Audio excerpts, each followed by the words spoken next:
ఈరోజు ఈ రాష్ట్ర రాజకీయాల్లో జరుగుతున్నటువంటి పరిణామాలు చూస్తే ఎన్నికల ముందు ఎన్నికలు అయిన తర్వాత తెలంగాణలో జరిగినటువంటి పరిణామాలని ఒకసారి చంద్రబాబు నాయుడు మాట్లాడినటువంటి మాటల్ని మీ మీడియాలో ఒకసారి టెలికాస్ట్ చేస్తే చూసుకుంటే ఆయన చేసినటువంటి సిగ్గుమాలిన పనులు, ఆయన చేసినటువంటి నలుగురు శాసనసభ్యుల్ని చేర్చుకుని ఆయన పడినటువంటి పైశాచిక ఆనందం, ఆయన తిట్టినటువంటి మమ్మల్ని కానీ, అప్పుడు ఉన్నటువంటి జగన్మోహన్ రెడ్డి గారిని కానీ, మొన్న కేసీఆర్ గారిని కానీ తిట్టినటువంటి తిట్లన్నీ కూడా చంద్రబాబు నాయుడు ఆయన తిట్టుకున్నట్టు కనపడతాయి. ఎందుకంటే రాజశేఖర రెడ్డి గారి పేరు చెబుతాడు. ఈ ఆకర్ష అనే దానికి మూల కారణం ఆయనేనని చెప్పి ఆయన మొట్టమొదట 2004 ఎన్నికలు అయిన తర్వాత దానం నాగేంద్ర గారిని మొట్టమొదటి శాసనసభ్యుడిగా తెలుగుదేశం నుంచి వైఎస్ఆర్ కాంగ్రెస్ పార్టీలో చేర్చుకుని అప్పుడు రాజీనామా చేయించి ఎన్నికలు పెడితే దానం నాగేంద్ర గారు ఓడిపోయాడు. ఆ ఎన్నికలు 3 నెలల్లో జరిగినాయి. అసెంబ్లీ ఎన్నికలై రాజశేఖర రెడ్డి గారు ముఖ్యమంత్రి అయినాక 3 నెలల్లో వచ్చినటువంటి శాసనసభ్యుడిని రాజీనామా చేయించి ఎన్నికలు పెట్టి ఓడిపోయినటువంటి పరిస్థితి ఉంది. అదేవిధంగా జగన్మోహన్ రెడ్డి గారు ఈ రాష్ట్రంలో ఆయన తండ్రి చనిపోయినాక రాజకీయాల్లోకి వచ్చినాక 18 మంది శాసనసభ్యుల్ని, ఆయనతో పాటు వచ్చినటువంటి కాంగ్రెస్ ఇతర పార్టీ నుంచి వచ్చినటువంటి శాసనసభ్యుల్ని రాజీనామా చేయించి ఆయన పార్టీ పెట్టేటప్పుడు ఆయన రాజీనామా చేసి పార్లమెంట్కి, శాసనసభకి విజయమ్మ గారు రాజీనామా చేసి ఎన్నికల్లో నిలబడి మరి వచ్చినటువంటి వ్యక్తి జగన్మోహన్ రెడ్డి గారు. ఆ తర్వాత జరిగినటువంటి ఎన్నికల్లో అవిశ్వాస తీర్మానంలో ప్రభుత్వానికి వ్యతిరేకంగా పెట్టి ఈయన 1 సంవత్సరం డిస్క్వాలిఫై అయ్యాడు పెద్దిరెడ్డి రామచంద్రారెడ్డి గారు. నేను 1 సంవత్సరం డిస్క్వాలిఫై అయ్యా, శాసనసభ్యత్వాన్ని వదులుకున్నాం. జోగి రమేష్ 1 సంవత్సరం శాసనసభ్యత్వాన్ని వదులుకున్నాడు. పేరు నాని గారు 1 సంవత్సరం శాసనసభ్యత్వాన్ని వదులుకున్నాడు.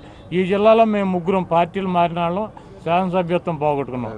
జగన్మోహన్ రెడ్డి గారు ఆ రోజు కూడా మాకు చెప్పింది ఒకటే, ప్రభుత్వానికి వ్యతిరేకంగా ఓటేయండి, స్పీకర్కి బహిరంగ లేఖ రాయండి, స్పీకర్ని వెళ్ళి కలవద్దు, మేము ఈ ప్రభుత్వానికి వ్యతిరేకంగా ఓటేసాము కాబట్టి మమ్మల్ని డిస్క్వాలిఫై చేసి ఇమీడియట్లీగా ఎలక్షన్ పెట్టించండి మీకు దమ్ముంటే అని చెప్పి ప్రభుత్వానికి స్పీకర్కి లేఖ రాయమంటే మేము లేఖ రాసి డిస్క్వాలిఫై అయ్యాం. సంవత్సరం టైం ఉన్నా కూడా ఎన్నికలు జరగనటువంటి పరిస్థితి ఉంది.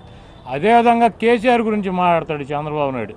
కేసీఆర్ గారు 3 సార్లు రాజీనామా చేశాడు. తెలుగుదేశం పార్టీ అధికారంలో ఉండగా బయటకు వచ్చి రాజీనామా చేసి సిద్దిపేట నుంచి శాసనసభ్యుడిగా పార్టీ పెట్టి పోటీ చేసినటువంటి వ్యక్తి కేసీఆర్. 2 సార్లు పార్లమెంట్ ఎన్నికలకి రాజీనామా చేశాడు పార్లమెంట్కి. అదేవిధంగా ఆయన పార్టీ శాసనసభ్యులతో అనేక సార్లు రాజీనామా చేసినటువంటి వ్యక్తి కేసీఆర్. నువ్వు ఎన్టీ రామారావు గురించో లేకపోతే రాజశేఖర రెడ్డి గారి గురించో కేసీఆర్ గురించో జగన్మోహన్ రెడ్డి గురించో నువ్వు మాట్లాడేటువంటి స్థాయి చంద్రబాబు లేదు. ఎందుకంటే ఆయన పుట్టిన పుట్టకే ఎమ్మెల్యేలను కొనుక్కోవటం, ఎక్కడిదోట క్యాంపులు పెట్టుకోవటం, పదవులో లేకపోతే డబ్బులు ఎరచూపటం, ఆయన పదవిలో కొనసాగటం, ఏమన్నా అవసరమైతే సోనియా గాంధీ గారికి చూడటం, ఎవరి కాళ్ళైనా పవన్ కళ్యాణ్ కాళ్ళైనా మోడీ గారి కాళ్ళైనా పట్టుకుని వదలడం, అటువంటి చరిత్ర చంద్రబాబు నాయుడు నీచ చరిత్ర. నువ్వు గనక 4 శాసనసభ్యులను చేర్చుకున్నావు, నీకు దమ్ము ధైర్యం ఉంటే ఆ 4గురితో రాజీనామా చేయించు, ఎన్నికలకు వెళ్ళు. 3 సంవత్సరాలు ఇంకా నీ ప్రభుత్వం ఉంది, ఎన్నికలకు వెళ్ళు. ఆ ప్రాంత ప్రజలు కనుక నీకు అనుకూలంగా తీర్పిస్తే మేము నోరు మూసి కూర్చుంటాం. నీకు వ్యతిరేకంగా తీర్పిస్తే నువ్వు ఈ ప్రజలకు ఏం సమాధానం చెప్తావో చెప్పాలని చెప్పి నేను డిమాండ్ చేస్తున్నా. అదేవిధంగా మరి తెలంగాణలో పార్టీని అమ్మేశాడు, జాతీయ పార్టీ చేశానని చెబుతున్నాడు. ఎన్టీ రామారావు ప్రాంతీయ పార్టీ పెడితే నేను జాతీయ పార్టీ చేశానని చెప్పి భజన సంఘం బ్యాచ్తో చెప్పించుకుంటున్నాడు రోజు డయాస్ల మీద. నువ్వు ప్రాంతీయ పార్టీ చేయలే, తెలంగాణలో ప్రాంతీయ పార్టీగా ఉన్నటువంటి తెలుగుదేశాన్ని పూర్తిగా విలీనం చేసేసి దాన్ని ఉప ప్రాంతీయ పార్టీ చేసావు తెలుగుదేశాన్ని. ఎన్టీ రామారావు ఆత్మ కూడా నీకు పార్టీ నువ్వు కాజేసి ఈ పార్టీని ఇంత సర్వనాశనం చేసినందుకు ఆయన ఆత్మ కూడా చూపిస్తుంది. నువ్వు ఈరోజు మరి జగన్మోహన్ రెడ్డి గారు గంటలో ప్రభుత్వాన్ని పడేస్తానని చెప్పారని చెప్పి పాత్రికేయ మిత్రులు అడుగుతున్నారు. ఆయన చెప్పింది గంటలో పడేస్తానని చెప్పలా. మీ పాత్రికేయులు ఆయన అడిగారు, ఏమని అడిగారు, సార్ మీ పార్టీ ఎమ్మెల్యేలు టీడీపీలోకి వెళ్తామని చెబుతున్నారు, అదే టైంలో ఒక శాసనసభ్యుడి పేరు చెప్పి మీకు టచ్లో ఉన్నారని చెబుతున్నారు, నిజమేనా అని చెప్పి అడిగితే నాకు పేర్లు అనవసరం, నాకు టచ్లో 21 మంది టచ్లోకి వస్తే మీకు చెప్తాను. నాకు ఒకవేళ 21 మంది కనుక టచ్లోకి వస్తే ఈ ప్రభుత్వాన్ని గంట కూడా ఉండించేటువంటి పరిస్థితి ఉండదు. ఆ పరిస్థితి వచ్చినప్పుడు మీకు చెప్తా అన్నాడు, కానీ ఆయన గంటలో ప్రభుత్వాన్ని కూలుస్తానో లేకపోతే 21 మంది శాసనసభ్యులు నాకు తెలుగుదేశం వాళ్ళు మా పార్టీలో చేరతారని చెప్పలేదు. ఎందుకంటే జగన్మోహన్ రెడ్డి గారి పార్టీలో ఎవడన్నా శాసనసభ్యుడు చేరతారన్నా కూడా ఈయన చెప్పే మాటలు వాళ్ళు చేరేటువంటి పరిస్థితి ఉండదు. ఎందుకంటే స్పీకర్కి రాజీనామా లేఖ రాసి ఉండే మమ్మల్ని డిస్క్వాలిఫై చేసుకోమని చెప్పి ఈయన చెప్తాడు. కాబట్టి మరి ఆ పదవీకాంక్ష ఉన్నటువంటి శాసనసభ్యులు మా పార్టీలో చేరేటువంటి పరిస్థితి మరి ఇప్పుడైతే ఉండదు. కాబట్టి ఏదేమైనప్పటికీ కూడా ఈ రాష్ట్రంలో మేము 30 కోట్లకి నేను అమ్ముడిపోయానని చెప్పి ఇదే మంత్రి దేవినేని ఉమ్మ, ఇదే చంద్రబాబు నాయుడు మా మీద రాళ్ళు వేయమని చెప్పి, చెప్పులు వేయమని చెప్పి, తరిమి కొట్టమని చెప్పి అప్పట్లో పిలిపించాడు. ఇప్పుడు ఇక్కడ కొనుక్కున్నటువంటి శాసనసభ్యులు నువ్వెంత కొనుక్కున్నావు? అక్కడైతే రేవంత్ రెడ్డి మధ్యలో మీడియేటర్గా, తెలుగులో అయితే బ్రోకర్గా వ్యవహరించాడు. ఇక్కడ ఈ 4 శాసనసభ్యులకి మరి ముఖ్యంగా జల్లిగానికి అయితే ఉమ్మానే బ్రోకరేజ్ చేశాడని చెప్పి మరి ఇక్కడ జిల్లాలో చాలామంది చెబుతున్నారు.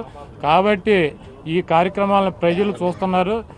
ఇంకొక చిన్నది, శోభా నాగిరెడ్డి గారు ఆ రోజు పీఆర్పీ నుంచి వైసీపీలోకి వచ్చింది. ఆవిడ వచ్చేటప్పుడు రాజీనామా చేయించి ఆవిడని బై ఎలక్షన్లో పోటీ పెట్టి వైఎస్ఆర్ కాంగ్రెస్ పార్టీ తరఫున గెలిపించుకున్నటువంటి వ్యక్తి జగన్మోహన్ రెడ్డి గారు. ఇప్పుడు ఆవిడ అడుగుజాడలో నడుస్తామని చెబుతున్నారు భువన నాగిరెడ్డి గారు, అఖిలప్రియ గారు.